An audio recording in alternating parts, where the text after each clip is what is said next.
dijanjikan oleh Yang Berhormat Tuan Loh CFO. Dalam tempoh konsesi baru ini, beberapa features baru ataupun syarat baru telah pun diperkenalkan. Antaranya yang pertamanya, seperti yang saya nyatakan, bermula tahun 2029, tidak ada lagi sumbangan daripada PSC kepada pihak EIL.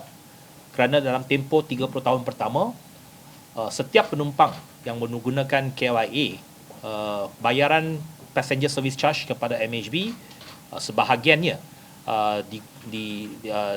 disalurkan kepada pihak EIL untuk projek KLIA Express ini. Bermula tahun 2029, tidak ada lagi komponen potongan ini kepada pihak EIL. Dan ini sudah tentu meringankan beban kewangan kerajaan. Yang keduanya, sebelum ini dalam perjanjian konsesi pertama, mereka ada jadual struktur tambang.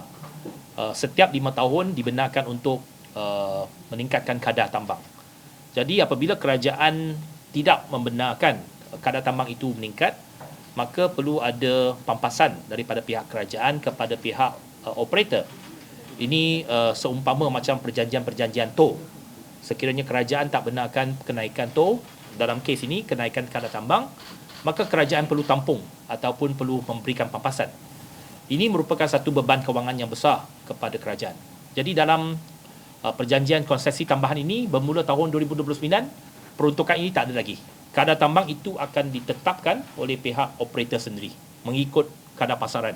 Ada juga salah satu syaratnya ialah sekiranya EIL ini mencapai keuntungan dalam satu threshold tertentu, maka kerajaan akan mendapat 30% daripada keuntungan itu apabila mencapai sesuatu threshold. Namun begitu, kita tahu bahawa pengangkutan awam biasanya sukar untuk mendapat keuntungan. Namun begitu, dia telah beroperasi lebih 20 tahun dan kita berharap dalam satu tempoh yang tak begitu panjang, ini dapat dicapai melalui pihak EIL. Setiap penumpang yang menggunakan KLIA, okay, dia ada bayar PSC. PSC untuk penerbangan domestik ialah RM11 pada ketika ini. Untuk penerbangan antarabangsa, KLIA Terminal 1 ialah RM73. Terminal 2 ialah RM50. Daripada komponen itu yang patut bayar kepada MHB, dia perlu bayar RM1 daripada penumpang domestik, RM1 kepada EIL. Penumpang antarabangsa yang menggunakan penerbangan antarabangsa RM5. Okay. Tetapi dia bukannya tambahan. Dia memang dalam bayaran itu.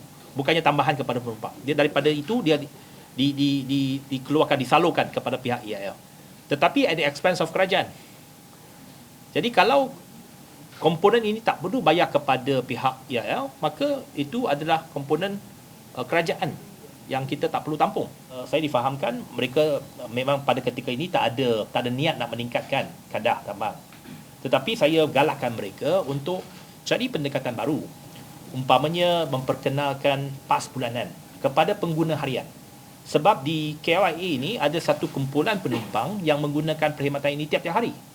Umpamanya mereka yang bekerja di Terminal 1, Terminal 2, kru penerbangan dan juga orang-orang yang bekerja dalam ekosistem lapangan terbang. Sebab tu kita dah buat pilot project di mana 3 area, stesen Bandar Tasik Selatan, Salak Tinggi dan juga di depo kita dah pasang dengan solar.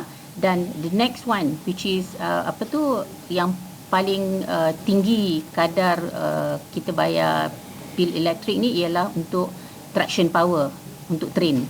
Jadi kita government pun dah encourage, dah allow, there's a change in the law where we can actually do that. So the next project will be to put a solar untuk traction power untuk train.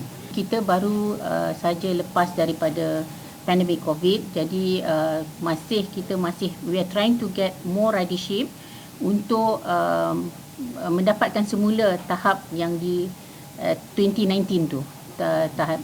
Dan seperti yang YB mention tadi, he challenges to get additional 1 million passenger.